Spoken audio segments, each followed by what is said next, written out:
Good morning, everyone. Welcome to Leading Breakthroughs Gene Drives for a Sustainable Agriculture and Biodiversity Conservation. This webinar is part of a series organized by ISAAA Inc. in collaboration with the Biotech Program Office. I am Janine Escasura from ISAAA, and I will serve as the moderator for today's event. Recent advancements in biotechnology has been in the fields of genetic engineering, gene editing, and gene drive. This webinar series intends to provide discussions on the new and emerging agri-biotechnology tools and innovations. The first of the series provided information on the recent developments in the applications of gene editing in crops and animals. Today, we will delve into the science and application of gene drives in food, agriculture, health, and biodiversity. As of now, we have more than 80 participants joining us today. Please be reminded that this webinar will run for 2 hours and will be recorded for documentation and evaluation purposes. So, before we start the webinar, please allow me to quickly remind you of the house rules. First, Zoom attendees are requested to keep their microphones on mute unless invited to speak. We highly encourage our audience to engage and actively participate during the Q&A session. If you have any questions, you may post your questions using the Zoom Q&A button seen at the bottom of your screens. Please do not forget to indicate to whom you are directing your question. These questions will be addressed during the Q&A session. Lastly, please complete and fill out the online evaluation form to receive your certificate. A link and QR code will be flashed at the end of the webinar, and only those who have accomplished the post-webinar survey will be given the e-certificate. We also have a set of activity objectives that we would like to achieve at the end of the webinar. First, this webinar intends to provide information about the science and application of gene drives in food and agriculture. This webinar also aims to provide information about gene drive applications to address invasive species and protect biodiversity. This webinar also highlights the state and rationale of ongoing research in this field. Lastly, this webinar intends to be a venue for stakeholders to clarify issues and concerns about the technology. To formally start the webinar, may we call on the Executive Director of ISAAA Inc., Dr. Rodora Romero Aldemita. Dr. Aldemita is a multi-awarded scientist and science communicator. She holds a PhD in botany from Purdue University, USA, and a postdoctoral fellowship on golden rice at Albert Ludwigs University, Germany. She coordinates the activities of ISAA's Biotechnology Information Centers, as well as capacity-building activities on biotechnology and biosafety in Asia, in partnership with USDA and Philippine DA Biotech Program Office. She is also a member of the Technical Advisory Team of the Applied Biotechnology Committee of DABPO, a board member of the Biotechnology Coalition of the Philippines, the editor-in-chief of Philippine Journal of Crop Science, and the scientific reviewer of 6 scientific journals. Everyone, please welcome Dr. Rodora Romero Aldemita. Wow, that was a big applause for Janine for opening our webinar today. Thank you so much, Janine, for the opening salvo, something like, hey, we're here. And although it's a bit a very fast introduction, I hope that our participants were able to get what we really would like to have on today's webinar. So currently, I'm looking at the number of participants, and they're still coming in. So we're around 101. The registrants were supposed to be how many? 292, and we hope to achieve 50% of the number of registrants. So to open, thank you so much again, Janine, for that wonderful introduction and for opening our webinar today. So good morning, good day, everyone, or good evening, everyone, wherever you are in this part of the world. Welcome to the ISAAA webinar series titled Leading Breakthroughs, Gene Drives for a Sustainable Agriculture and Biodiversity Conservation. We already know the different biosciences, biotechnologies, and gene drive is something new still for some of our audiences. So we are the international service for the acquisition of agri-biotech applications, a nonprofit organization based at the International Rice Research Institute, Los Baños, Laguna. We envision a world where accurate biotech information empowers farmers and consumers to drive food security amid so many agricultural challenges through various innovations, and that includes Gene Drive. Our mission is to feed the world with knowledge on biotechnology by supporting transformative technologies. What are those transformative technologies? So these are innovations that will help us sustain our environment and at the same time ensure food security, fostering impactful partnerships, and facilitating science-based policies toward food secure communities. So this webinar, as what Janine said, is part of the webinar series in collaboration with the Philippine Agriculture and Fisheries Biotechnology Program on an array of topics about new and emerging technologies in biotechnology in the global and Philippine context. We had the first webinar on gene editing, and these were on crops and animals. And this second webinar is now on gene drives. So gene drive, as I said, is one of the innovative strategies designed to spread specific traits in a population of organisms. This technology offers transformative applications for food, agriculture, health, and biodiversity.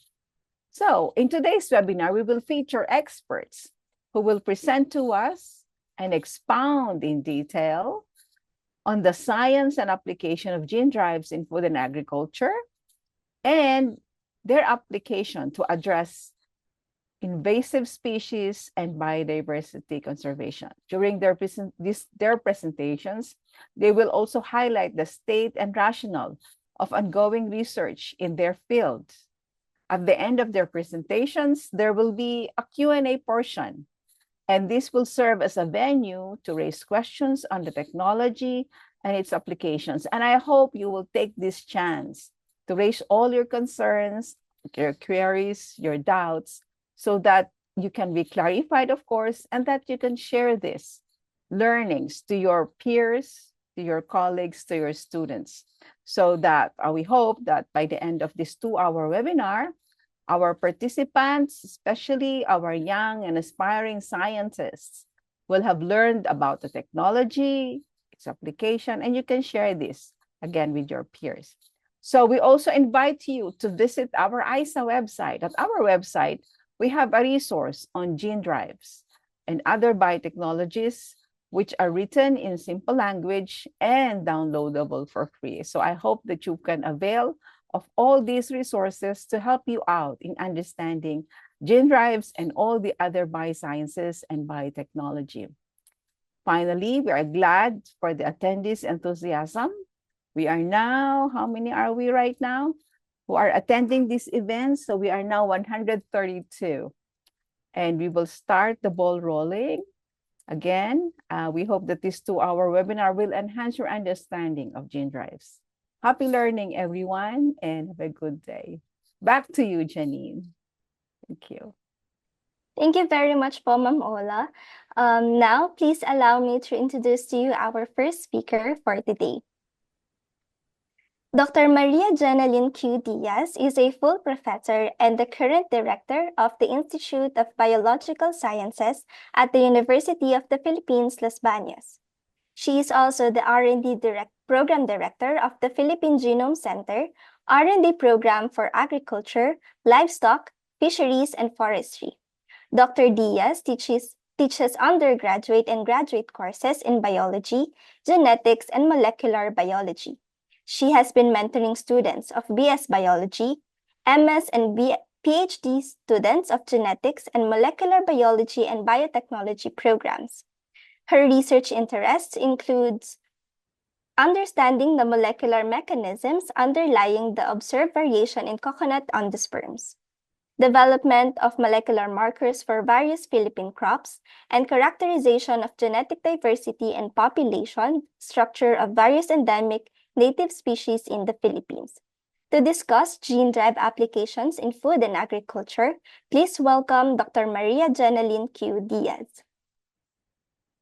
Thank you, Janine, for that introduction, and a pleasant morning or evening or a pleasant day to all of you. And I would like to thank ISAAA for the invitation to speak in this webinar. So let me spend a few minutes in sharing my screen.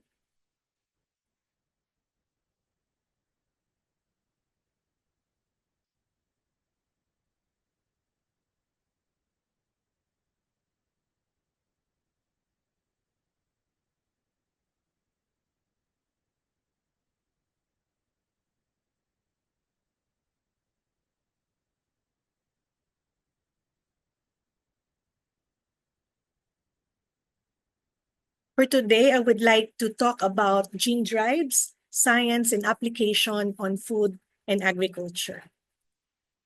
This is the outline of my talk. I would first define gene drive and then discuss gene drive vis-a-vis genome editing. We would look into the mechanism of inheritance of gene drives, some types and uses of gene drives, and gene drives for pest control. I'm sure you have heard or read about gene drive, meiotic drive, driving Y chromosome, selfish gene, selfish genetic elements. So some of these terms have been interchangeably used for the past decades. And some of them, or they, if you actually look closely, a lot of them have overlapping definitions. Now, scientists have long known the occurrence of selfish genetic elements. So I think it has been decades since geneticists have discovered the presence of these selfish genetic elements. So essentially, I said that gene drives are naturally occurring systems and they are abundant in nature. And with the advances that's happening for the past decade or past number of years, and as Ma'am Ola mentioned, gene drive is one of those innovations that is picking up. So let us first define gene drive. A group of scientists actually proposed 3 definitions of gene drive. So this was in a publication in 2020 by Alfie and his colleague in PNAS. Gene drive can be defined as a process or a phenomenon. And as such, a gene drive is a process that promotes or favors the biased inheritance of certain genes from generation to generation. There would be prevalence of a genetic element or an allele of the gene, is increased. This leads to preferential increase of a genotype from one generation to the next and potentially spread throughout the population. So that's our first definition of gene drive. Gene drive can also be defined as a material object.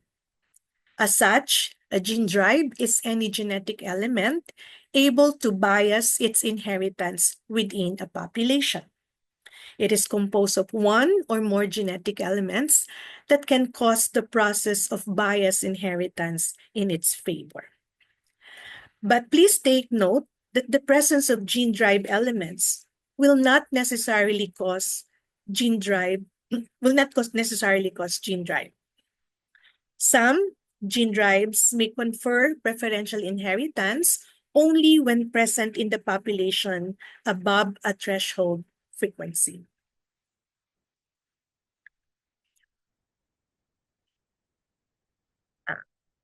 Sorry, I'm having some difficulty.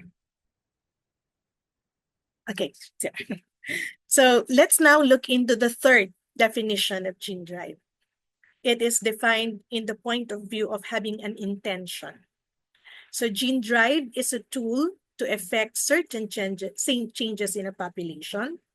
It is intended to introduce new trait or traits into an interbreeding population so as to effect a change in the characteristics of the population.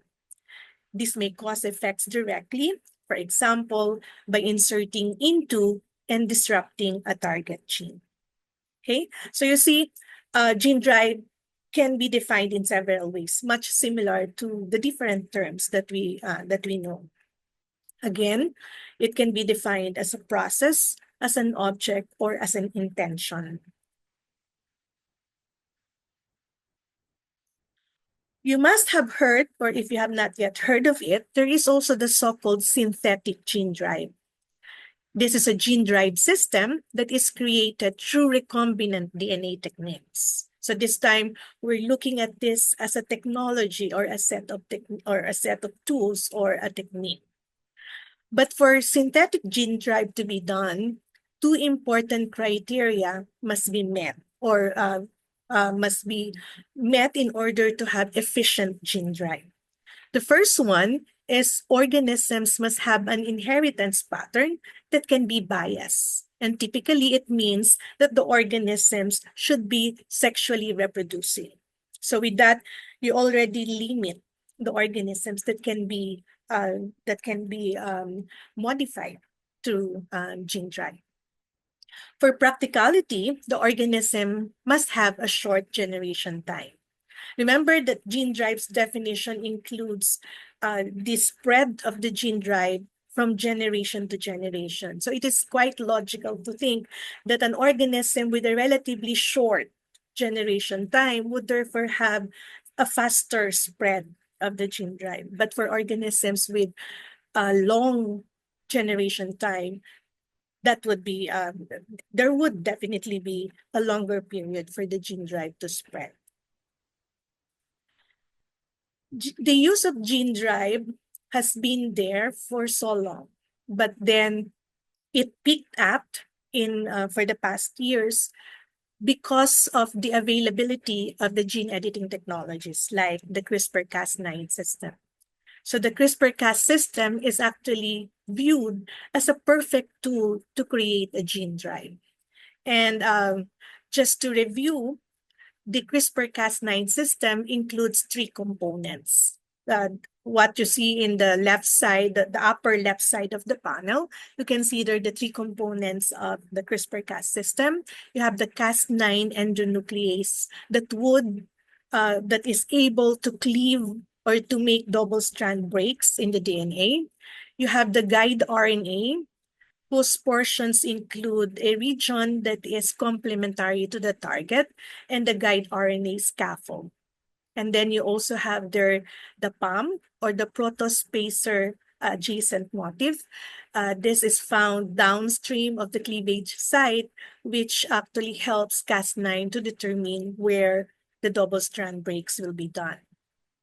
Now on the right side, upper right-hand side of the illustration, you can see there that once the Cas9 initiates the double-strand break, the cell's own repair mechanism would kick in. So the repair mechanism could be non-homologous end joining method or homology-directed repair. In the case of gene drive, the homology-directed repair is the one that is used. On the lower side, lower left side of the illustration, you can see there a sample cassette of the Cas9.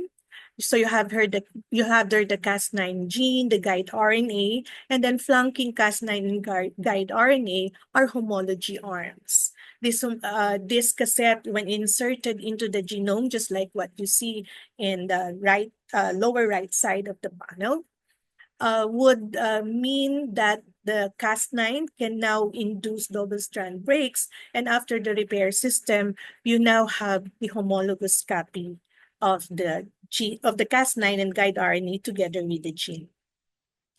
Looking at it in another way, because at the moment, the creation of gene drives are now mostly based on gene editing. And this illustration is again showing you the target and the cassette, but together with the single guide RNA and the Cas9, you have the cargo. The cargo is a generic term that is used to refer to the desired genetic material that would be added to the system.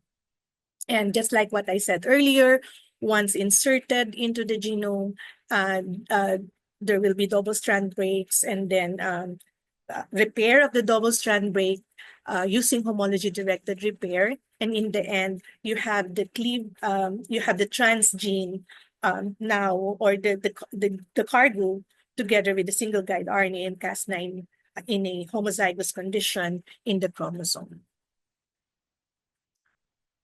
So this is essentially how the CRISPR-Cas9 method is being used in order to create gene drives. So once the gene drive, or once the genetic element is in the genome, how would it be inherited? So let us look at the mechanism of inheritance. And the mechanism of inheritance of gene drives is best described if we compare it to the Mendelian inheritance. So on the left side of the illustration, you can see there the Mendelian inheritance, and on the right side, you can see there the gene drive. Let us say, for example, you have a mating between a heterozygous individual. So this is an insect mated. Let's say this is a homozygous recessive individual. So we know that Mendelian genetics tells us that a mating between a heterozygote and a homozygous individual would give you a 1:1 ratio in the progeny. And just like what you see here. Now, if these two progenies mate with homozygous recessive individuals or with homozygous individuals, you would still get that 1:1 ratio. So every time there is a mating between a heterozygote and a homozygote individual, you would get a 1:1 ratio in the progeny. But what if you have a gene drive? So you have a gene drive in this individual, which is heterozygote. In the first generation, you can see you have still the 1:1 ratio. But a mating between a heterozygote and a homozygous individual would give progenies that both possess the gene drive, as you see in this illustration. So you can see that as the generation goes along, you have increasing frequency of one of the genotypes, and ultimately it is possible that you lose the other genotypes, as you can see in this illustration. So for gene drives, the transmission to progeny is said to be at super Mendelian frequency, and that is greater than 50%. And if you look at the illustration on the graph here of the allele fraction against the generation, you can see an increase, a logarithmic increase of the allele as generations go along.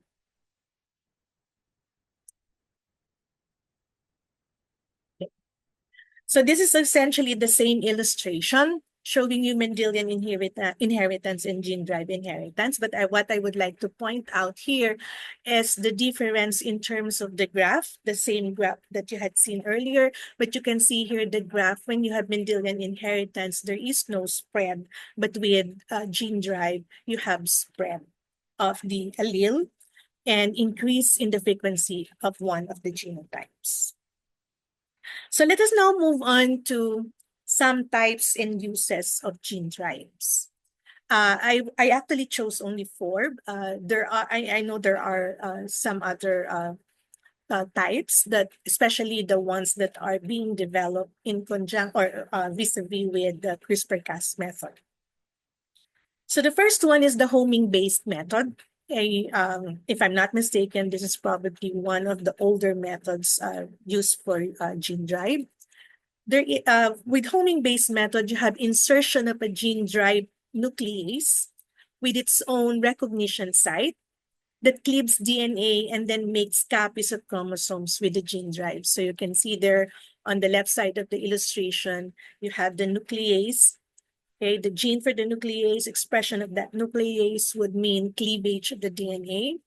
And because of that cleavage, so again, you have your, you can have your double-stranded break, you have homology-directed repair, and then you would have a homozygous copy of the nuclease. The homing-based method is normally used to target essential genes. and for population suppression and population replacement. Later on, I would be talking or describing more about population suppression and population replacement. I just mentioned it here because when we look at the application of the gene drive system to pest control, you will meet population suppression and replacement. The second type is sex distorter or the Y drive, gene drive. This involves the insertion of gene drive to change balance between sexes. So it normally targets the X chromosome during male gametogenesis and therefore generates male bias. And in the process, it reduces the number of females. This is normally used for population suppression by changing balance of sexes. Then we have the split gene drive. The components of the gene drive this is called split because the components are split between chromosomes. And therefore, one spreads through drive, but the other through Mendelian inheritance. Therefore, it is generally used for limited target populations that are controlled in short periods and spatially limited or threshold-dependent control. The last type is the maternal effect dominant embryonic arrest or called MEDEA. This is a gene drive that involves a toxin expressed from a maternal promoter and zygotic antidote. So when the gene drive spreads, it causes the death of the organism that does not have the construct, since the toxin will kill any individual that does not contain the antidote. So sometimes you would also see toxin antidote system. This type of gene drive is normally used for population replacement. Okay, so let me now move on to, so after describing some types of gene drives or processes that you use in order to create gene drives, let us look at the application of gene drives in agriculture. If you look at gene drive, scientists thought that the best application in terms of in agriculture is really for pest control. So we know that pests such as weeds, rodents, and invertebrate species cause significant economic losses worldwide. So we are very familiar with this. We know that they are threats to agricultural productivity and food safety. So we know several diseases, several pests of various crops or even livestock, and we know how devastating the effects of these pests could be. So when we talk about pest control, there are two key population control methods. One is population suppression. This is when the spread of a genetic element that causes the number of individuals in a population is decreased. Okay? Or you wanted to decrease or suppress the number of individuals, the pest individuals in the population. If you would recall the descriptions of the types and the uses of the types of gene drives, I mentioned suppression and replacement there, population suppression and replacement, because these are the two key population control methods. So you either want to suppress or replace the population. So again, in suppression, the spread of the genetic element causes the number of the individuals in the population to decrease. On the other hand, with population replacement, the spread of a genetic element through a population that causes a population genotype to change. So in some, they would describe this as population modification. So you replace, let's say, a genotype, or you modify the structure of the population, of the pest population. So with that, the use of gene drives for pest control has actually long been considered. So I think more than for several decades. However, it did not really pick up, not until the advent of the CRISPR-Cas9 technology. Because as I mentioned earlier, with the use of CRISPR-Cas9 technology, the creation of gene drives to control pests is more possible. And we know that the CRISPR-Cas technology is a very targeted approach. So you can really target the gene of interest and actually think of where in the genome you would like that gene inserted. One of the, or probably the very first agricultural pest in which gene drive was implemented is with the spotted wing Drosophila or Drosophila suzuki. So this was, I think, around 2018 or around mid-20s. So what I did was to look over the literatures and try to see where we are in terms of the use of gene drive with pest control. So if you look at the left side, this is a snapshot of a publication in 2023. So this is CRISPR-Cas9 based split homing gene drive targeting double sex for population suppression of the global food pest Drosophila suzuki. And then on the right side, I tried to look for gene drive papers on plants. So one is on insect. Actually, gene drive has been mostly used in insects. But in plants, I tried to look for some. This is one of those that I found out. So this is in Arabidopsis. We know that Arabidopsis is a model organism. And the title of the paper is Overriding Mendelian Inheritance in Arabidopsis with a CRISPR toxin antidote gene drive that impairs pollen germination.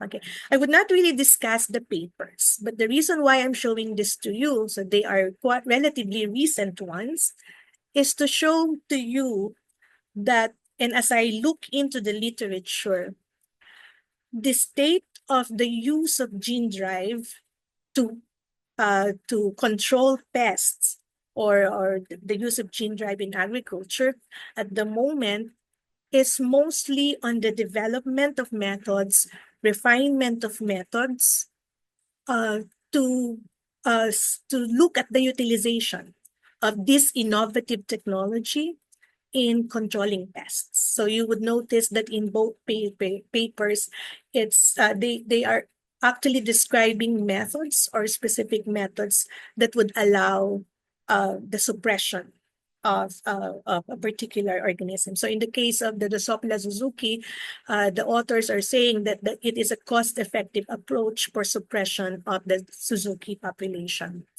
And in terms of the Arabidopsis, this is actually, aside from Arabidopsis, I did not see any agricultural crops that are being, let's say, used right now to develop gene drive or to use the gene drive innovation. So with that, there really are opportunities.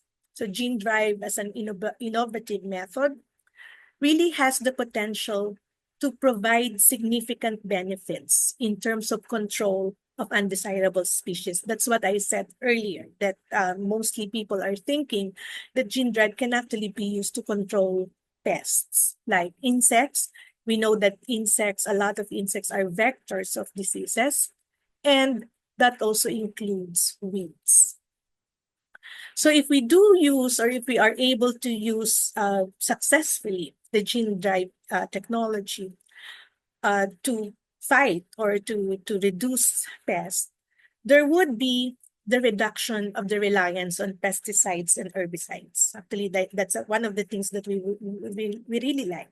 We want to remove or lessen our reliance on these pesticides and herbicides simply because we know that they are quite harmful to the environment. So with the reduction of the reliance on pesticides and herbicides, we can minimize environmental harm.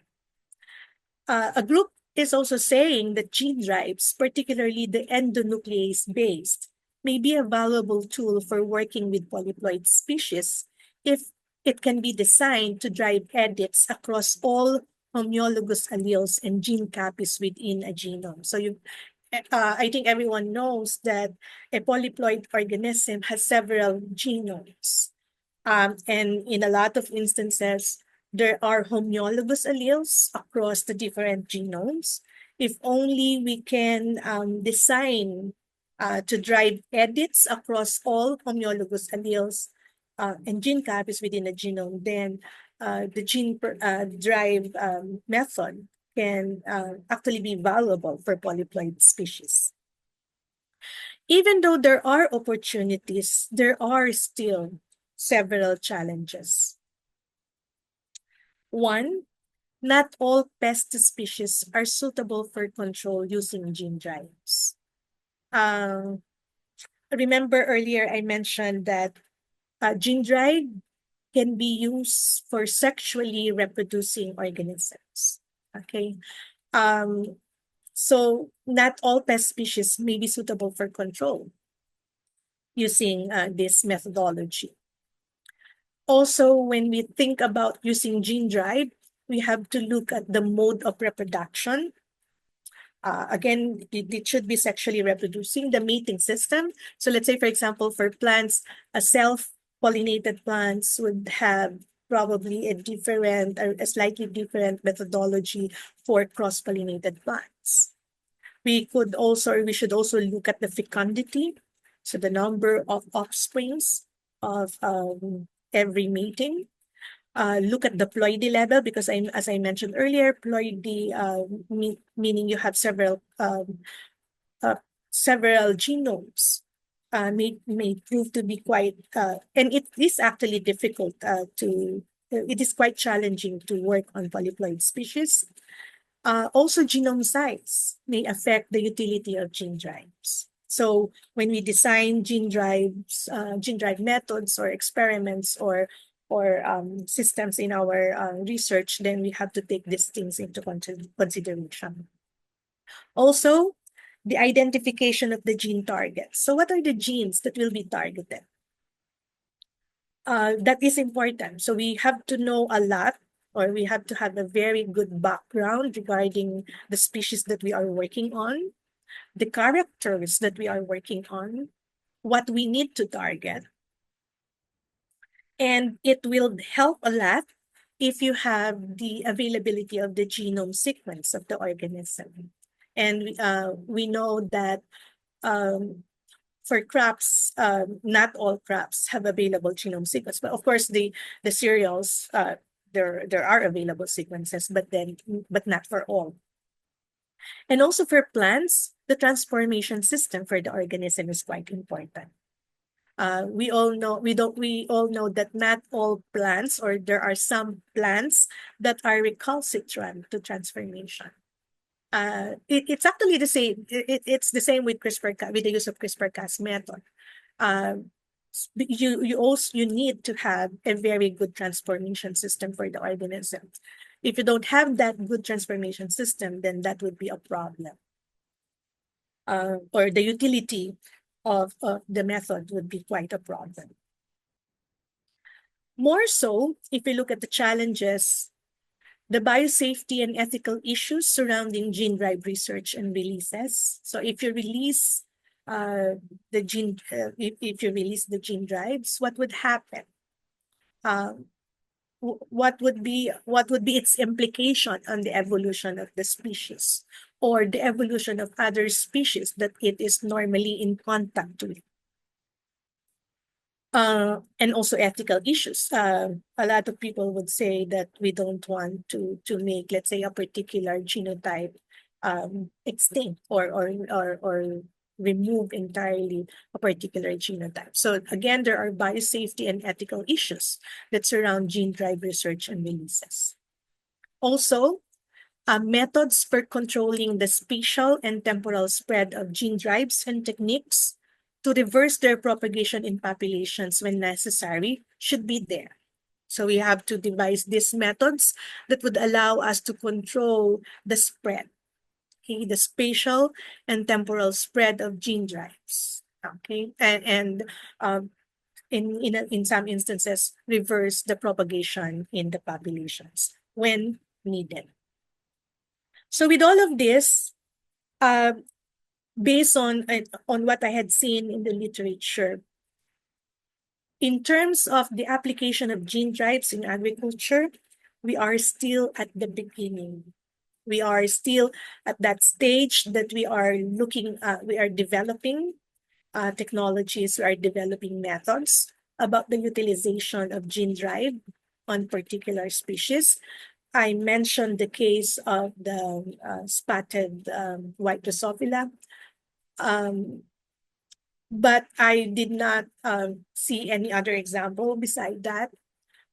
In plants, as I mentioned earlier, I have seen publications on Arabidopsis, but none yet on crops, on important crops. So as I was saying, we are really at the beginning trying to look at this innovative method and trying to see whether this innovation can be used. It has a lot of promise. And we really want to take advantage of that potential. But then, aside from the challenges of the methodologies, there are also other challenges that I already mentioned. Okay, so I actually sort of simplified my presentation. So this is essentially the last slide. These are some of the references that I use, and I would like to thank you for listening. Thank you very much, Dr. Diaz, for giving us an overview of the science and application of gene drive. Everyone, we look forward to your questions. You may send them through this Q&A Zoom function, and we will answer them during the Q&A session. Again, thank you very much, Dr. Diaz. Everyone, let us give her a virtual round of applause. Moving on to our next speaker, we have Professor Paul Thomas. He is a professor in the School of Biomedicine, University of Adelaide, and the scientific director of the Genome Editing Program and the SA Genome Editing Facility at the South Australian Health and Medical Research Institute. His research focuses on the development of CRISPR-Cas9 genome editing technology for a range of applications, including synthetic gene drives for invasive mammalian pest suppression. He has developed the first validated gene drive strategy for mammalian genetic biocontrol and has published over 130 scientific articles with more than 11,500 citations. To discuss the topic on fighting biodiversity loss with gene drive tools, please welcome Professor Paul Thomas. Thanks very much, Janine. Thanks to you and Ola and ISAAA for the invitation to present on this very interesting topic today. And I'll just begin by sharing my screen.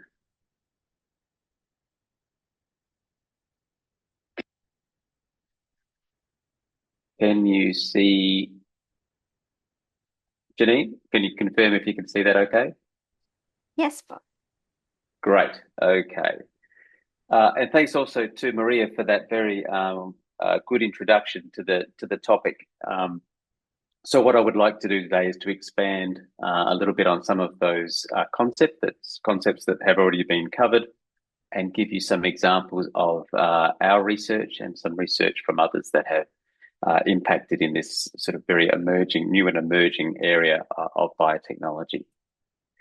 So first of all, invasive species, as we all know, are a massive problem. And a recent report just from 2023 indicated that the cost of invasive species globally each year is in the order of over $400 billion. And indeed, this cost has quadrupled every decade since 1970. So it's a big problem, and it's a problem that's getting bigger. In terms of invasive mammals, this is a significant proportion of invasive species.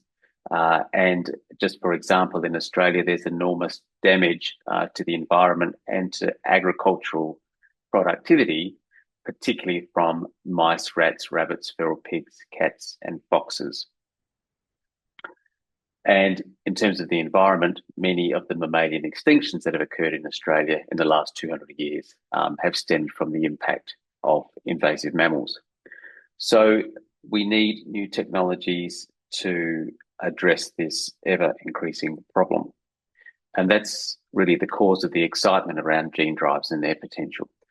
So what I'm going to tell you about today, I'm going to cover a little bit of the territory that Maria has covered already, but then I'll get pretty quickly into some examples, particularly in the mammalian space. So I think we'll race pretty much through genetic biocontrol and gene drives, how they work. I'll just touch on CRISPR also. And then I'll tell you about some of the species where gene drives have been developed. We're talking really Anopheles mosquitoes and then some rodent work that we've done. And then I'll tell you about how we could apply gene drives to other mammals. And we're looking at that at the moment, really in the context of some fairly sophisticated modelling. And I'll show you some examples of that in some of the publications we have in that area as well. And then finish up with some challenges and barriers to gene drive development. So as I said, we all know about genetics and gene drive, especially now with that nice introduction from Maria. But just to quickly recap, if you look at the whole genome, and we're now looking at a mouse in this case, then there are 20 pairs of chromosomes that contain the entire genome, which is 2.4 billion bases. So 2.4 billion building blocks, making about 20,000 genes. And each gene provides an instruction to a cell. So a gene drive is, at least in those definitions that have already been presented, can be described as a genetic element. Often it's a synthetic genetic element that we introduce into the genome, for example, into this chromosome, and that gives the organism a new phenotype. In this case, just by example, it makes the organism glow green. But a gene drive is a special form of transgenic element that also biases inheritance. So what I mean by that is that, for example, if this is a gene drive now that's been integrated into one of the pairs of chromosome 1, it would mean that this chromosome has a biased inheritance, will be more often transmitted to the progeny than this one. And that's the basis of the whole gene drive modification or suppression strategy. Let me explain that in a bit more detail. And we've already covered this in the context of insects. It's the same concept in mammals. A gene drive will spread through a population because, unlike a normal gene, which only has 50% transmission, when it's a gene drive, it will be transmitted up to 100% of the progeny. And that's the extreme case shown here. And pretty quickly, you can see that the population can become modified. So that's a modification, which can be useful in some contexts. For example, if you're looking at mosquito control, and particular in the context of malaria, there's quite a bit of work going on to modify a mosquito population to see if it could become to carry a resistance protein, a resistance allele that would impact the population so that it couldn't carry the malarial parasite. So that's an example of a modification strategy.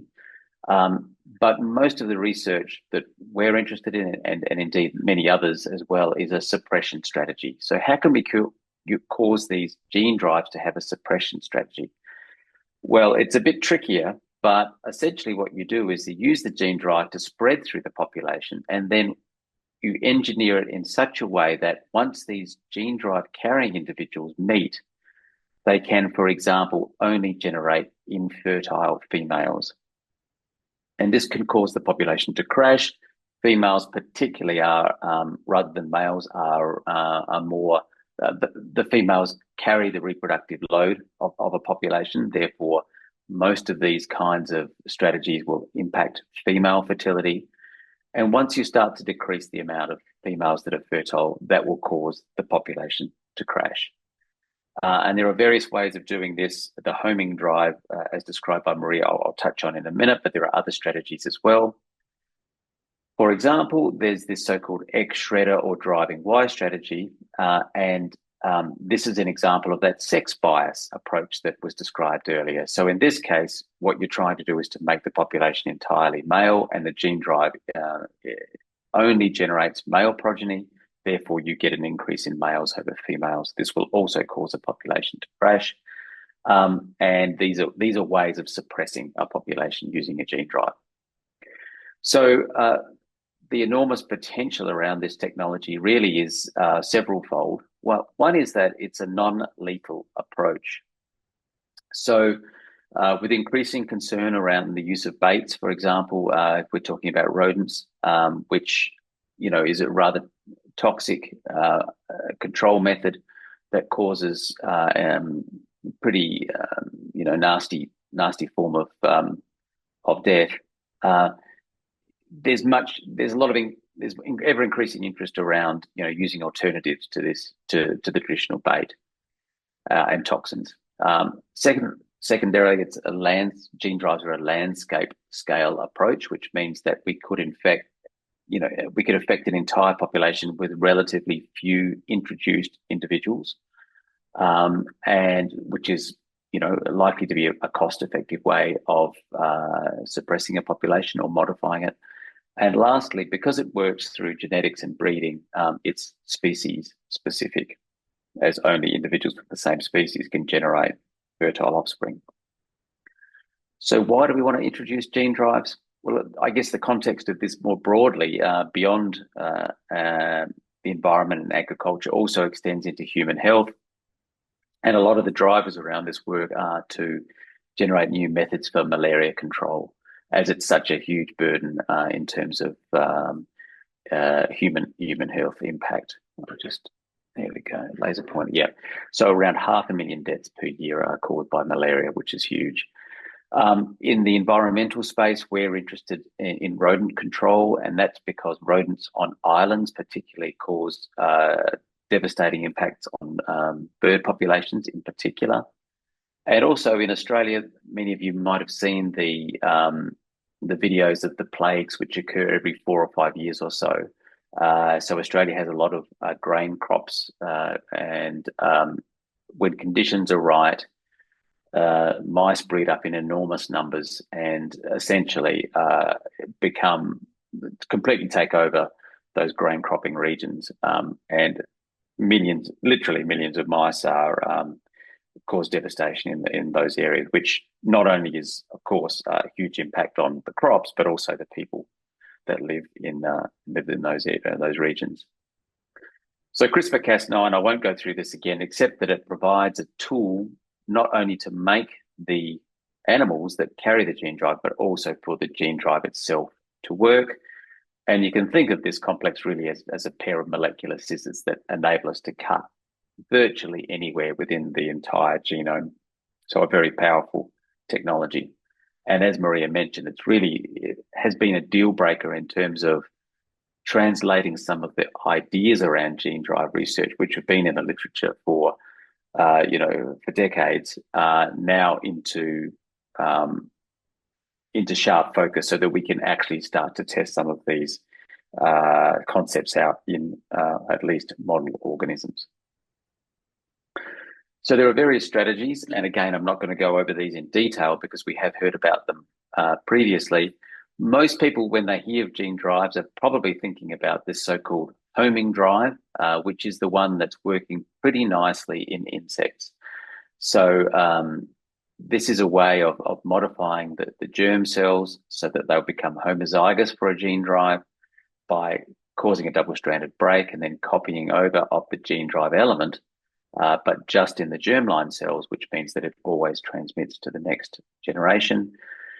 So to cut a long story short, this mechanism, so it's called a homing mechanism for historical reasons, but this, for whatever reason, works particularly well in Anopheles mosquitoes, which is fortunate if you're working in malaria, and it's great. But other species don't tend to have this working as efficiently, and that includes mice. Rats, there's some evidence that the homing mechanism is much better than mice, but really, probably even for mice and rats, it's not at a level which would enable us to modify a population with a great degree of efficiency. So people are still working on this, but suffice it to say that we and others have looked at homing drives in mice, and we've pretty much just put it on the shelf for the moment, and we'll come back to it if it looks more promising in the future. The second approach, which again you've heard briefly from Maria, and has been developed to some degree in insects, is this so-called driving Y or X shredder approach. And the concept here is to ultimately to modify the Y chromosome so that it contains this gene drive element. And in this case, the gene drive element goes to work during sperm development, and it will target the X chromosome during sperm development whilst the X and Y developing sperm are still connected, and target it in such a way that the X chromosome becomes inactivated through cleavage by the CRISPR-Cas9 complex, which ultimately means that the X-bearing sperm are inactivated, whereas the Y-bearing sperm, which contain the element, remain active. And this means that you get transmission of the transgenic element, the gene drive, to all of the progeny, and also they're always male because they contain the Y chromosome.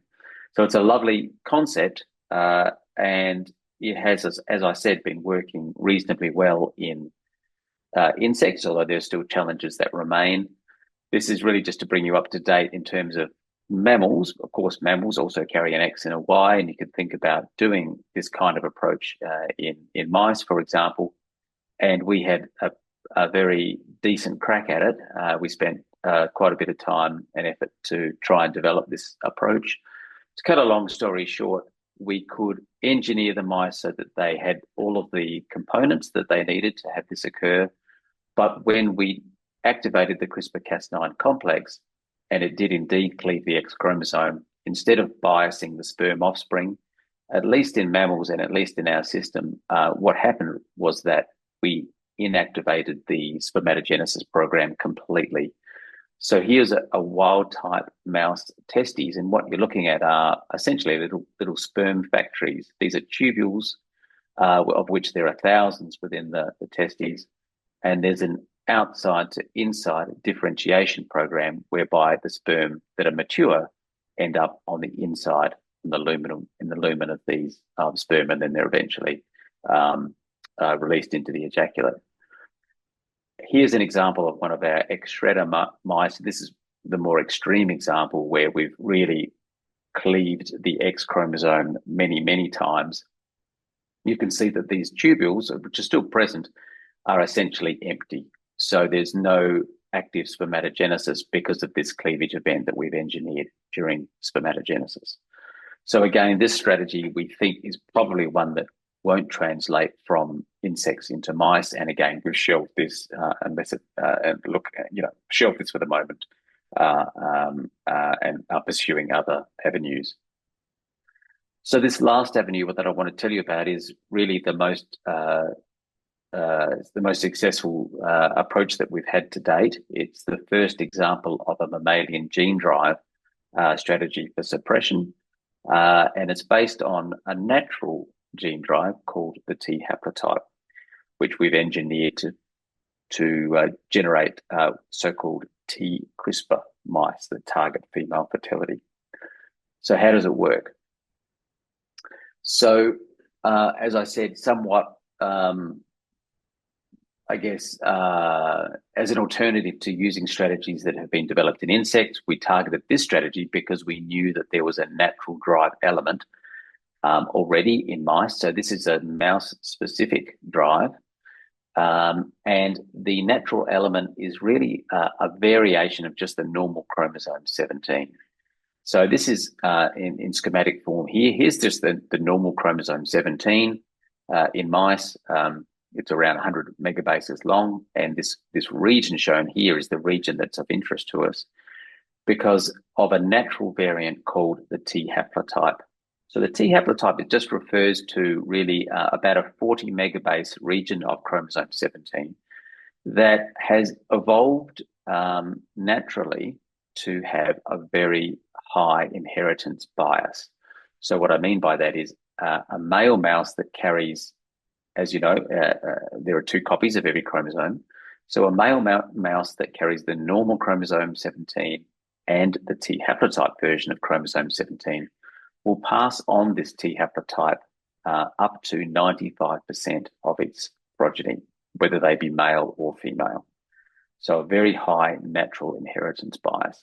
And we know to some degree how this works, so the molecular details of it, although that's an area that's gaining renewed interest now, and including us, where many groups are looking at it.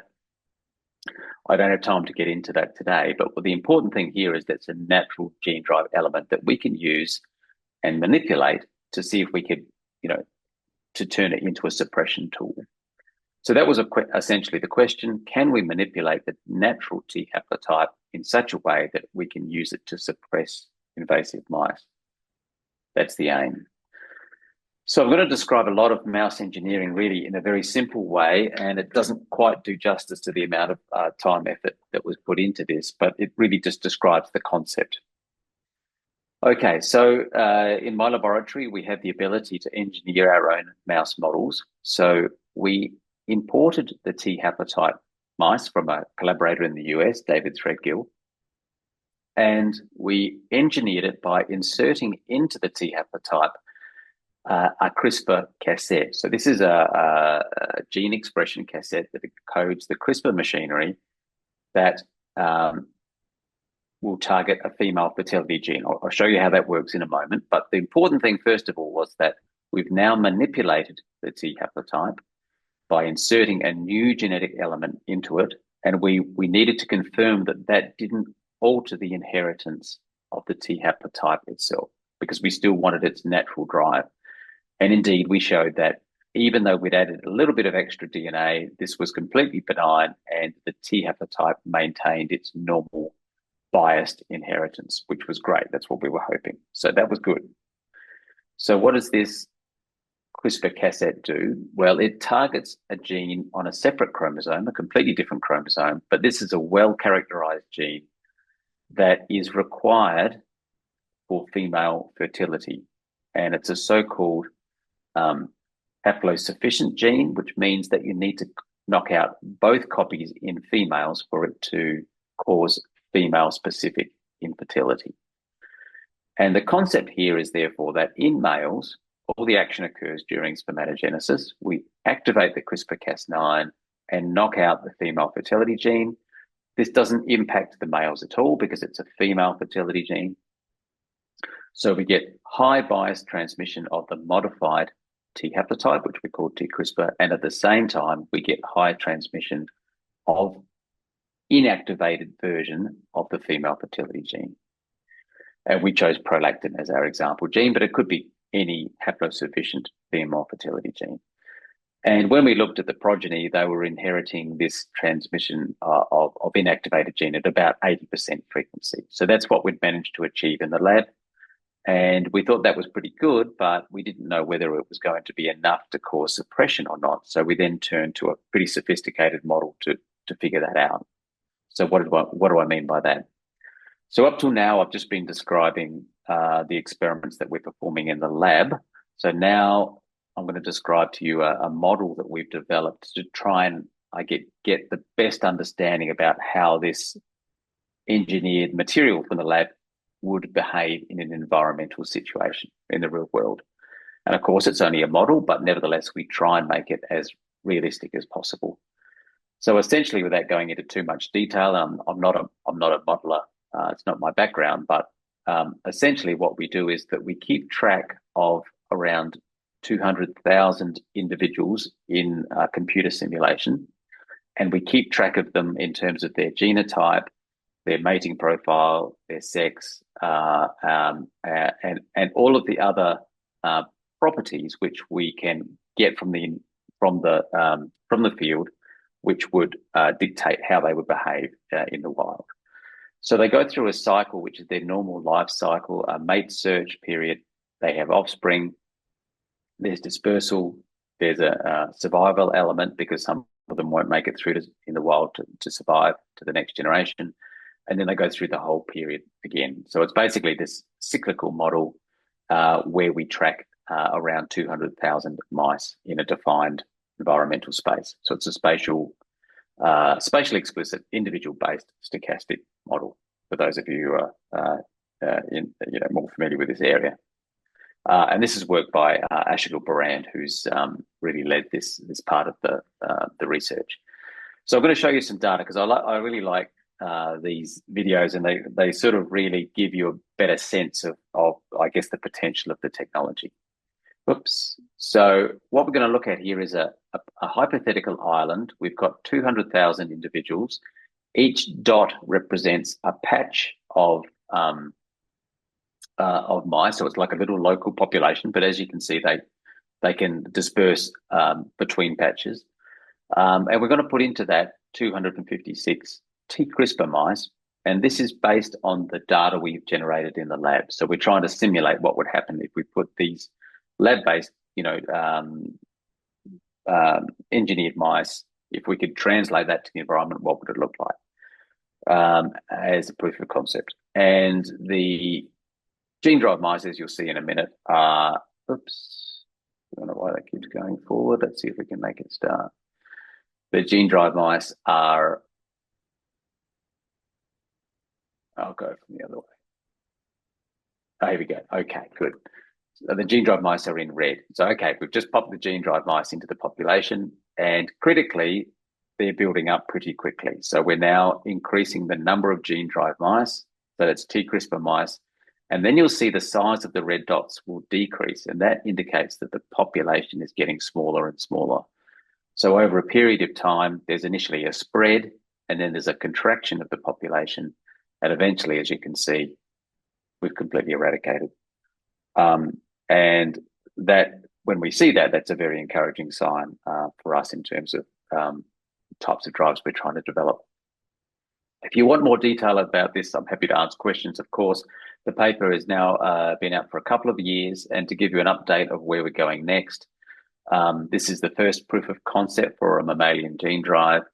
We're now generating an island-specific version of it. So, as Maria mentioned, one of the big challenges in this area is to target the gene drive in time and space. We don't want to affect populations that are not the target population.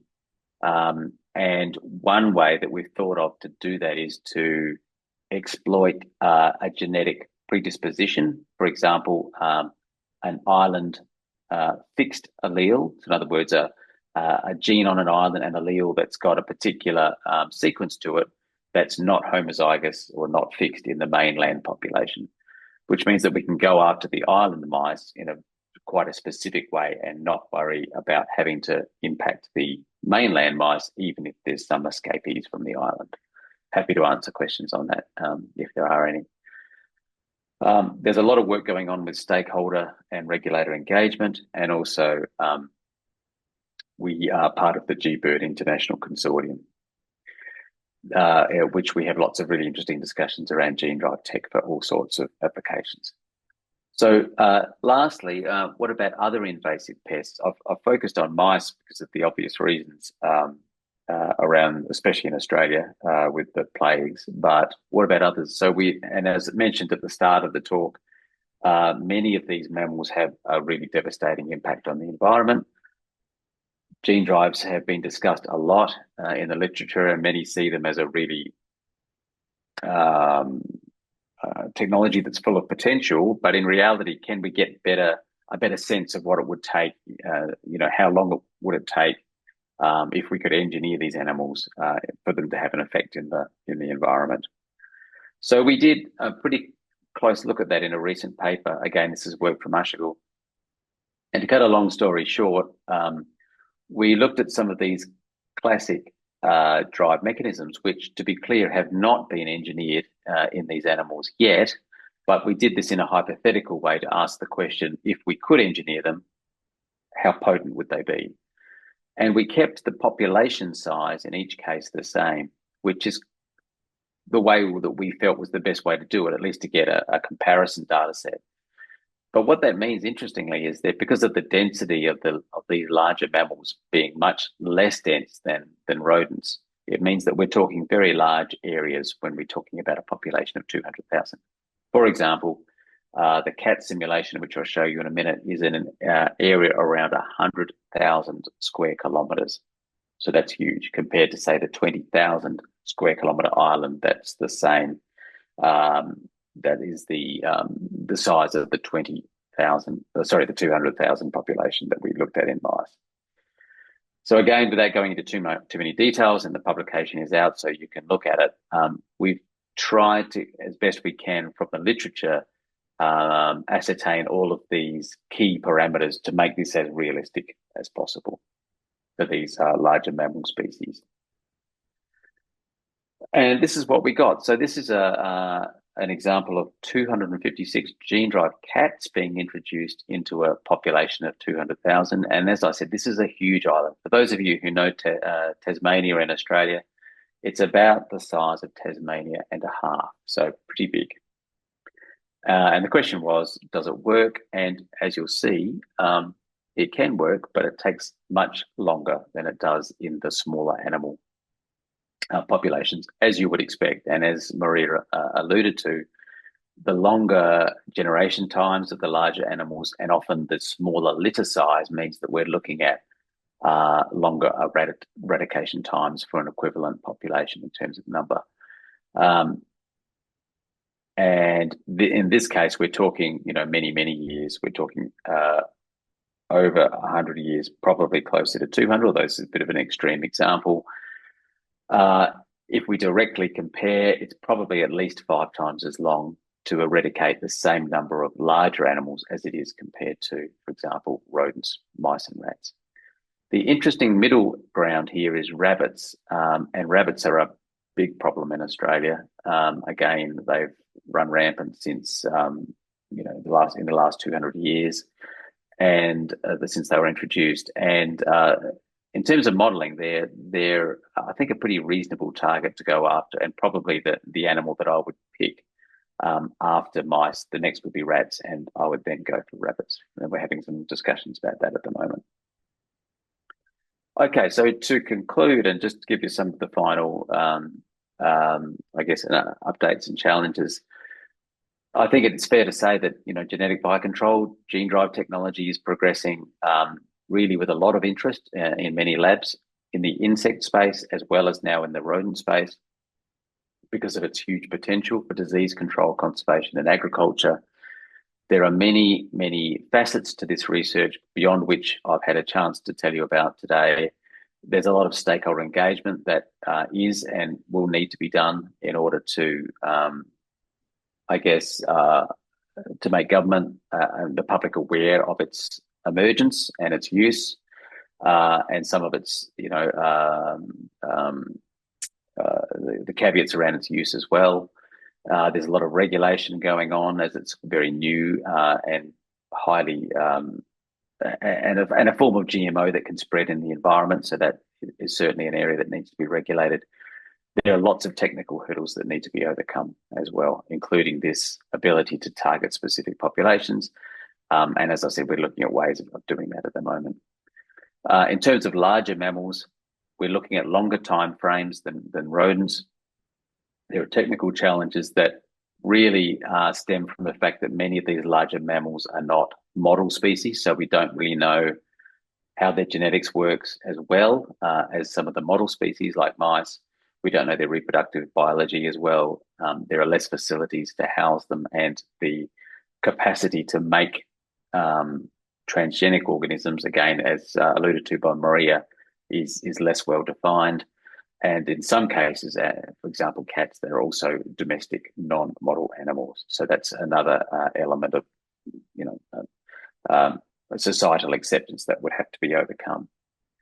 So with all of these challenges, though, I think I remain very positive about gene drive technology in the animal world. And the last comment I want to make is just around this fairly new pair of papers. So Maria mentioned, I think the one on the right-hand side, there's a companion paper in the same issue, I think, Nature Plants from Bruce Hay. And essentially, these are two forms of a gene drive.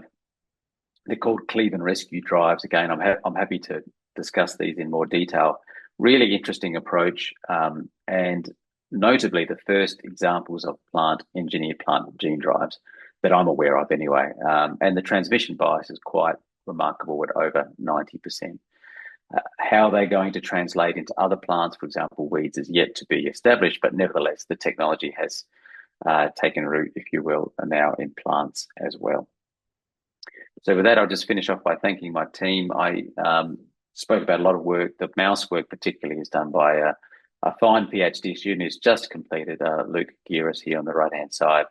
The other gene drive members of the lab are Gelshan Godahua, as well as Louise Robertson, and Sandy, who is here, is our chief mouse engineer. She does all the injections to make the transgenic mice. We've had lots of very generous sponsors and collaborators as well. And with that, I'll close, and I'm, I guess, with Maria, happy to take any questions. Thank you. Thank you very much, Professor Thomas, for that very informative presentation. Definitely, the presentation of our speakers has given us more knowledge about gene drives and its applications. Again, thank you very much, Professor Thomas. Everyone, let us give him a virtual round of applause. So that concludes our presentations for today. We encourage everyone to post your questions through the Zoom Q&A. For our Q&A session, we have Mr. Panfilo de Guzman, Senior Associate Scientist at ISAAA Inc., to moderate the discussion. Sir Popen, the floor is now yours.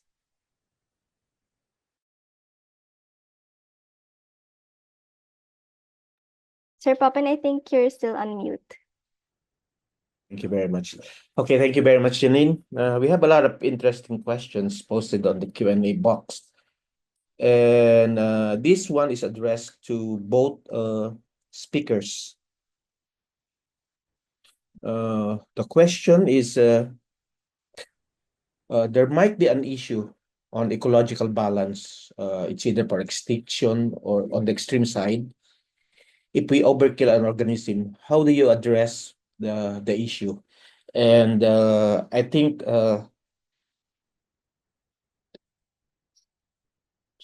question related to that is there a way to control certain gene drives so as not to entirely wipe a population?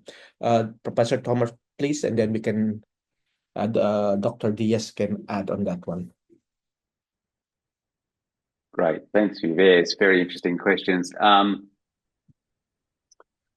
The second one around spatial control of gene drives, and so that it doesn't affect the entire population, and a timing mechanism, if you like, within a population, is one that hasn't really been solved yet, even in organisms that are in which gene drives have been more extensively developed. For example, Anopheles mosquitoes. There are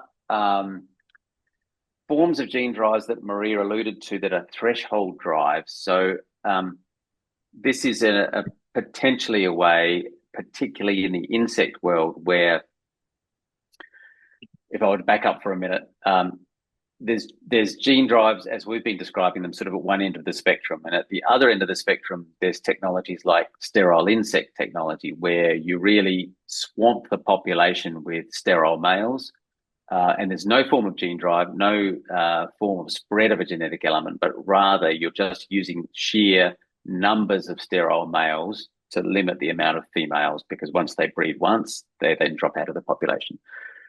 So in between those two extremes, there are threshold drives where you can introduce, particularly in insects, a sufficiently high number of individuals so that they're above a certain threshold in the population, and then the drive will become self-sustaining. So they're the kinds of approaches that are probably going to be the most amenable in the insect world to have limit in time and space, because you've got that threshold effect. So if a few individuals get off into another population, there'll only be a few, therefore they won't be able to sustain the drive, they'll drop out. That's quite an attractive idea for insects. It's not really feasible for the mammalian systems that we're working on. I could briefly answer the first part of the question. If you could just remind me quickly, what was that? What was the concept there? It was about. Let me. It's about extinction of the population. Oh yes, yeah. I just wanted to say with that one, we're mostly focusing on invasive species. Therefore, there are species that it shouldn't be in the target areas that we're going after. So I think we know about, to some extent, about what that population would look like without those invasive species, and at least in the context of islands, traditional eradication using baits of rodents on islands produces huge benefits, and that's kind of not controversial at all. So we kind of know what the effect of removing the other rodents from the islands would be, and it's good. And I think what's less clear, though, is perhaps in, for example, malaria, when you're targeting a species that's normally within that environment, the mosquito, what happens when you take that, although it is carrying malaria, but if you take that species out of its natural environment, it's a bit less certain as to what the outcome of that would be. And I think that's something that target malaria, for example, are looking at pretty closely. Thanks. Over to you, Maria. Yeah, thank you very much, Paul. I think Paul was able to answer very well the second question, so I don't have any addition for the second question. For the first question, I do agree that it's good for invasive species because, as Paul mentioned, they should not be there. So that is actually I mean it's sort of it validates or it's fine to sort of eradicate that invasive species in the region. But for those that are natural parts of the ecosystem, that would be something that has to be looked at, I think. Because we don't normally, or sometimes we don't normally know what would happen if you really remove one species in a particular ecosystem. So I think that's one of the things that if somebody would release, let's say, a gene drive system into the environment, that's one of the risk assessments that should be done. Thank you. There's a question now also addressed to both of you. Can we say that most gene drives are sex-linked? I think the question is referring to that it can be applied only to sexually reproducing species. Is this really a humane tool for population suppression?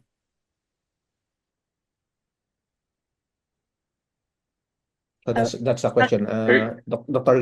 Garcia. Yeah, I can just probably briefly say something. It is really, I mean, more applicable for sexually transmitted, sexually reproducing species, because as we know, there should be transmission of the trait, and that happens when you have the sexual reproduction. So, but I think not all gene drives are sex-linked. Maybe I think that's one of the questions. Not all gene drives are sex. Professor Thomas, yes. Do you have anything to add? Yes. Yeah, I agree. Actually, one thing that was of interest on this topic that came up in a workshop that we did a few years ago that we hadn't really thought about was that the driving Y or X shredder approach, as we both described, biases the population towards males, and therefore you get a crash because there's not enough females to sustain the population.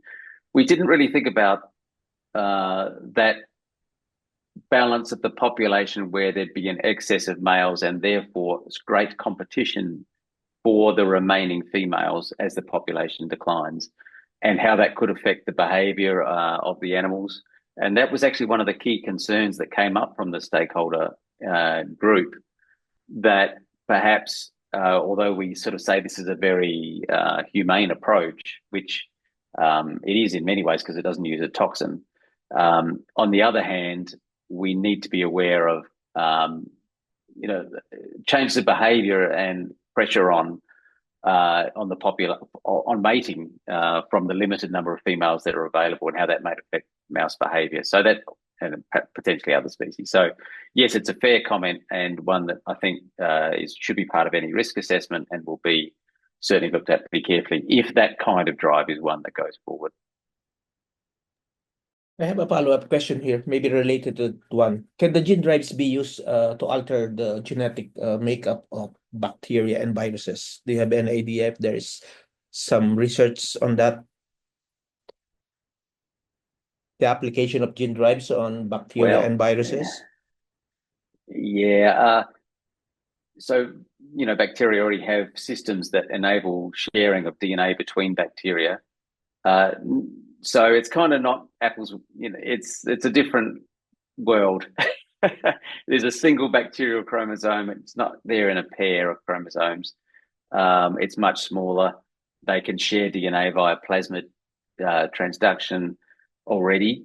So it's kind of the way the system is set up is quite different. So that these gene drive concepts that we've been talking about are really, I think, eukaryotic specific. I would say, the way we presented them doesn't mean that you can't get something similar happening in bacteria, but not the way that we've quite described it. Maria, do you want to comment on that? Yeah, yeah. There might be a parallel system, but not exactly, as Paul mentioned, not exactly the way we discuss this. Mm-hmm. Okay. So maybe a related question also. Would engineered gene drives work on any species, or could gene drive affect human populations, and what are some of the potential challenges of developing gene drives? Can it work on any species? Can we apply the gene drive tools to any species? I think I mentioned earlier that it is mostly applicable for sexually reproducing species. In case of humans, I think we would have a lot of ethical issues on that. So, so I think we have to look into that first. Professor Thomas, do you have anything to add? Not really. I mean, you can't capture gene drive from the environment. So, in other words, it's not. Yeah. You would need to engineer a species for a gene drive to work. So the only way it could work in humans would be to engineer a human embryo, which is illegal, and therefore I can't really see this as being a problem we're likely to face. Okay, thank you very much. There's a question here for Dr. Garcia. What are the expectations on the difference of gene drives applications in polyploids and diploids? And is there any visibility gaps between the two, between the polyploids and diploids? I think I was the one who mentioned the use of gene drives for polyploids. So at the moment, the gene drives or gene drive technologies they are being used for diploids, and it would be a bit more challenging to use it for polyploids. In fact, as Paul mentioned, the gene drive in plants has just started. So, and a lot of plants are actually polyploids. So I think uh, development of the technology that would allow the tinkering of the polyploid genome with gene drive would still have, they have to be developed first. Definitely, it's a lot more challenging to work on polyploids compared to diploids.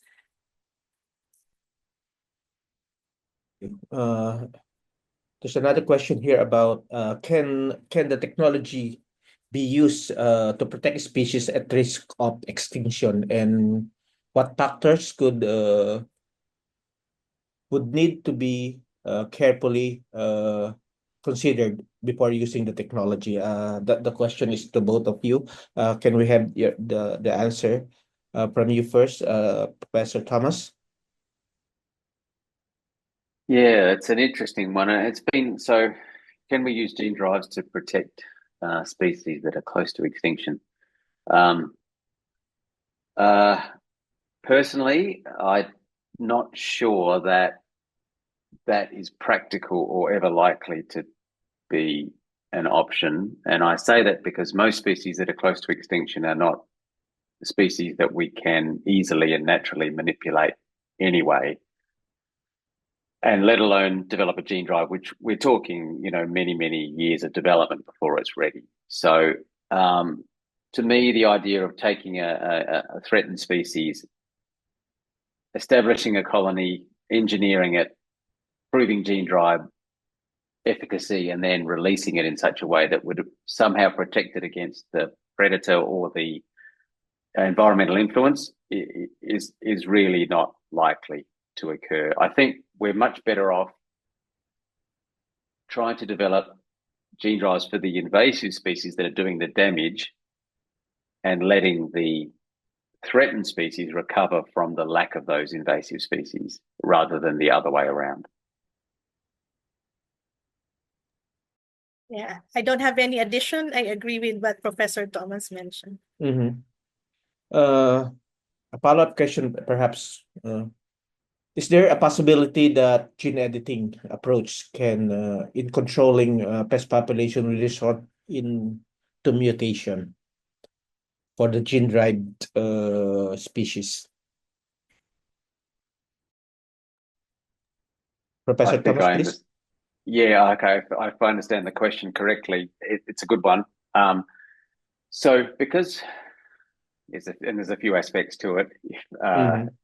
Give me a minute or two. So because we're using the CRISPR machinery to induce gene drive replication to enable it to spread, it doesn't always work as intended. We know that from lots of experiments. And sometimes instead of getting, for example, copying of the element over onto the other chromosome, it just makes a small hole in the chromosome, and that's a mutation. And that is a so-called resistance mutation from then on, because it's not susceptible to the CRISPR machinery anymore because the sequence has changed. So those resistance mutations actually stop gene drive spread. And there's lots of work going into ways of getting around that, and you can get around it, but it's something that we do need to consider carefully. So that's one thing. A second thing is that sometimes naturally within a population there's polymorphism, so in other words, variations of the genome that are already present that will just stop the gene drive from working because they've got a slight sequence tweak or alteration at the target site. So if they're already in the population, then that's something we need to be aware of so that we can counter their presence, because otherwise they'll prevent the gene drive from spreading. So they're natural resistance mutations. The third point quickly is that CRISPR, although it's very good at cutting where we hope it's going to cut, sometimes it will make a mutation in the genome that's not the intended site. That's called an off-target cut. And those off-target cuts could potentially decrease the fitness of the organism that carries the gene drive. So that's another aspect of testing that has to be, sort of established as part of the gene drive development. So there's sort of three examples of where changes in DNA, either natural or CRISPR-based, that can affect gene drive spread.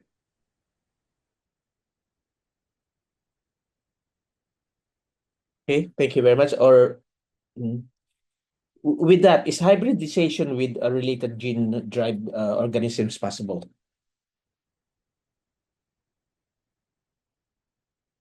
Dr. Thomas? Prof. Thomas, please? Well, do you have an answer for that? It's a very technical question, I think. Yeah, no, it's a good question too. So this is the question about whether a gene drive could spread to another organism. So I've always thought about this as being a situation where if you've got two, only individuals from the same species can generate fertile offspring. Therefore, a gene drive will stay within the same species. That's my simple answer to the question, and I'm happy to get pushback on that or an alternative view. I'd be interested to explore it, but that's always been my view on it. Maria, do you have anything to add? No, I don't have any answer. So here's a very interesting question about public acceptance. How do we effectively address and manage negative consumer reactions to gene drive technologies? Professor Thomas, do you have any experience about public perception about the technology? Yeah, we collaborate with real social scientists that are exploring this area, and it's a crucial thing, because I don't think we'll ever get to the point of deploying anything, even if it's the best gene drive in the world. If the public don't accept it, then the government won't accept it. It won't be used. So how to do it? Well, I sort of favour an open model. Like we try and develop the technology in a transparent way, in the hope that brings confidence in the process. I think people are justifiably wary around GM, in the sense that in the past it hasn't always been simple, and there have been the impact of industrial pressures on GM have and commercial outcomes have meant that it doesn't always have a good name. So I think we need to be very conscious of that. So I'm all for transparency. I'm all for engaging early with the public, keeping government informed. We are quite strictly regulated in Australia in this tech, and I think sort of all around the world that would be true. So all of those things together, I hope will bring confidence that we're not a bunch of mad scientists trying to cook up a sort of a technology behind closed doors for a commercial gain, but rather we're in it for the public good and the environment's good, and trying to really bring a new technology to bear on a pretty terrible problem of invasive species. So that's the way I hope about it. I know there will always be elements though that find the technology concerning. I think the best thing to do is to engage early and genuinely, I suppose, with those groups. Do you have anything to add, Dr. Diaz? What is the current situation in the Philippines? Are there any issues on acceptance about the technology? Yeah, personally, I think what is happening right now with GM, with no plant breeding technologies in the Philippines, likely we would have the same problem with if ever we decide to have a gene drive, or to introduce gene drive in the Philippines. So I think it would just be, it would be the same, and I think we can just do what we are doing at the moment, engage everybody. The government should be well informed, as mentioned by Professor Thomas. So I think everything that we are doing at the moment, and if we can add more, then that would hopefully make it more acceptable. Okay, thank you. This question is particularly addressed to you. How could the implementation of gene drive technology in the Philippine agriculture impact the traditionally older, less technology savvy farming community, and what challenges might arise in adopting such advanced technology? Yeah. Dr. Garcia. Yeah, so I think if in case we would have gene drive in the Philippines, the risk assessment would be it would be a very important part of this, especially when it comes to the effect on the environment, to the effect on the natural ecosystem, the existing species in the region. So likely it would be like what we have or what we are doing with GM crops, and that's what I can think of at the moment. So really a lot of risk assessment is needed for this.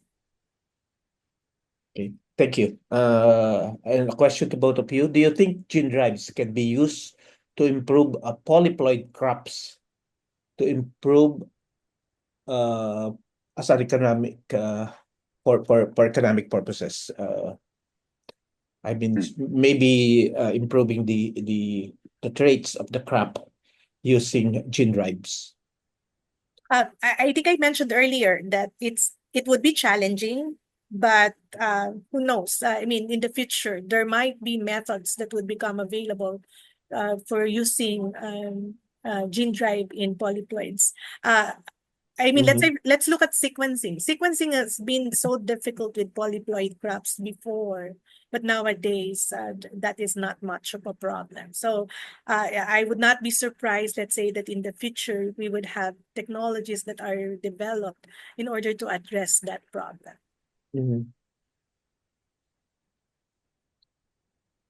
I think this question is. Do you have anything to add, No. Professor? I was going to say no. Okay. No more to add.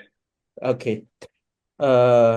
This is the question is it wise to put CRISPR in the genome of mosquitoes to suppress their population? Is it possible that mosquito will change the payload payload to survive instead of suppression? Anyone can answer the question, please? Dr. Diaz? Okay, that's an interesting question. So if I get it right, instead of being suppressed, the mosquito would sort of adjust or adapt to the presence of the gene drive. Did I get it right? I hope I get it right. So, okay. I'm not sure how to think about this, but with gene drive, there are really specific mechanisms that would allow the super Mendelian transmission. So as of now, I think that would be a different. I mean, at the moment, I cannot think of any mechanism that would allow I mean, instead of having suppression, you have sort of an adaptation to the payload. So, but so I'm not actually sure.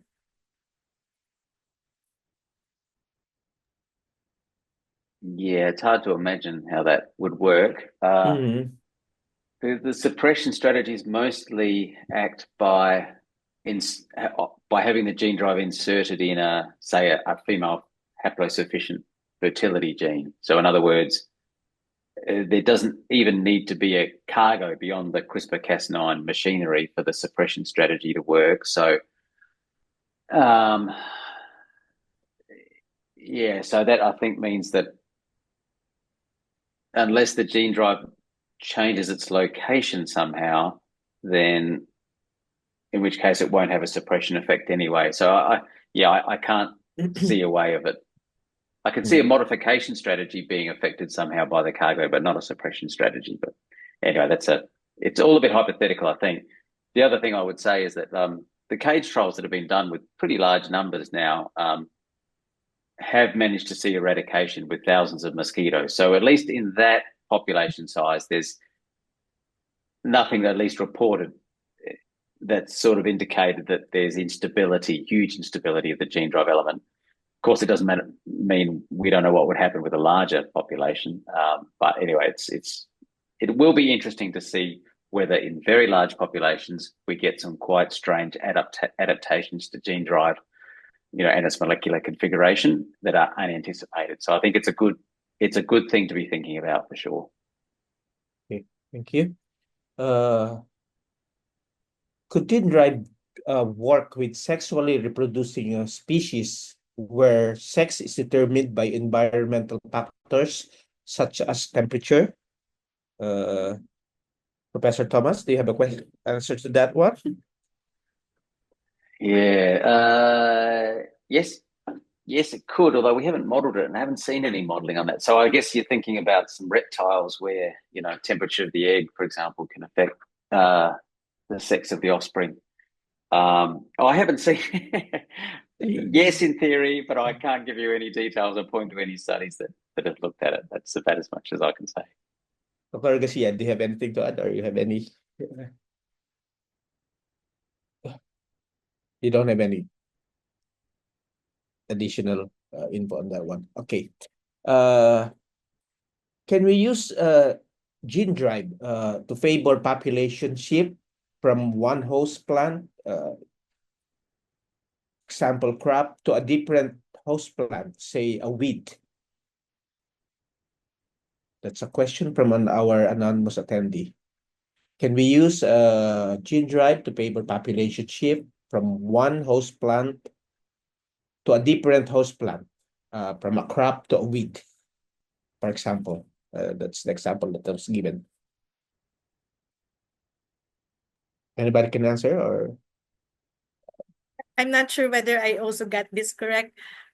Does it mean that instead of, let's say, the pest infecting one host plant, it will shift its infection or its infestation to another host Very plant? correct. Yeah. Okay, yeah. So gene with gene drive, so you we would be looking at genotypes. So what I can think of at the moment is that if there is a specific genotype that would be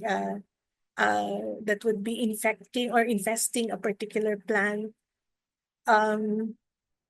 so maybe a shift in the genotype can be done. I mean, you favor one genotype against the other. If you can find a gene and the alleles that would make that possible.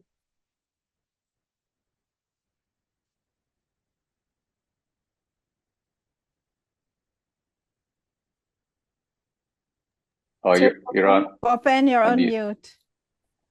Oh, You're sorry mute. about that. Yeah, okay. Another question here. Which application of gene drive is currently in advance and would be more acceptable to health, food and agriculture, and in controlling invasive species? So, which gene drive tools are more advanced when it comes to health, application in health, food and agriculture, and in controlling invasive species? Can we hear from Professor Thomas, please? And then Yeah. I would say undoubtedly the health sphere because of the malaria and so Anopheles based malaria control as well as Aedes mosquitoes based dengue and other viruses. That's been a big driver, but it's mainly malaria, mainly. And part of that is this very fortunate high efficiency homing that they see in Anopheles mosquitoes, which has driven a lot of that not only urgent sort of human health need, but also has made it technically possible to test many different sort of configurations of gene drives. And there's quite a lot of advanced versions of that homing drive, particularly that have been conceptualized and then tested, and that's going pretty well in Anopheles mosquito. So that's where I think the major advances have been. Of course, there's like this Drosophila suzuki experiments that were mentioned by Maria, and our work in rodents, but really a lot of the main activity has been driven around malaria. Okay, thank you. This one has already been answered by Dr. Garcia. But for the interest of other participants, the question is it ethical to reduce into extinction or control an organism just because it is considered a pest? How about the possible gene flow and loss of biodiversity once it is commercialized? Can you answer that online, live, Dr. Garcia, please? Okay, so again, so whether I'm sorry, I did not get the question. So On the ethical issues, is it ethical? Yeah, is it ethical to reduce into extinction or control a particular species or organism? Yeah, I think we sort of answered this a while ago also. Yeah. When it comes to invasive species, it is, since invasive species are supposedly not on that location, so they are not native to that region. So removing them or let them because anyway, it's just in that region. Okay, it's not all over. So for that region, maybe you can have it removed. But I think we also mentioned earlier that, but for naturally occurring organisms or systems in a particular environment, it would be quite difficult to do that. So and as I said, I think earlier too, that we have to do some risk assessment regarding the effects of making a particular species extinct in a particular region. Okay, thank you very much. There are still a lot of interesting questions, but because of time constraint,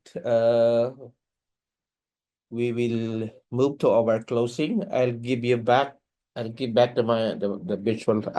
Thank you very much, our resource speakers. Maybe we can have a virtual round of applause to them for answering the questions. Okay. Thank you, Professor Thomas and Dr. Garcia. I now give back the virtual microphone to Janine. Janine, please. Thank you very much, Sir Poppen, for moderating the Q&A session. We encourage everyone to please complete the evaluation form to receive your certificate of participation. Scan the QR code flashed on your screens or go to the link to access the evaluation form.